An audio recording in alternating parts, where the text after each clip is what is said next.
Tempat makan sedap dan view cantik di Fraser Hill. Kita dah sampai dekat Fraser Hill. Mak nak pergi, kita akan lunch dekat Aida Dania Tea House. Untuk info, makanan dekat Aida Dania Tea House ni sedap. Yang kita orang order lah, kita order nasi goreng.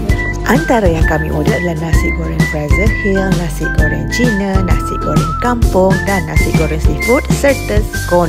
Scone ni sedap gila, nasi goreng pun sedap, air coklat pun sedap, coklat bread. Okey, kat tempat ni apa nama dia? Aida. Nasi goreng dia sedap lah. Korang boleh makan nasi goreng dia. Dia nak makan nasi goreng kampung, dia sedap, tasty. Tadi nak rasa nasi goreng Cina dia rasa-rasa. Nasi goreng yang sedap seafood.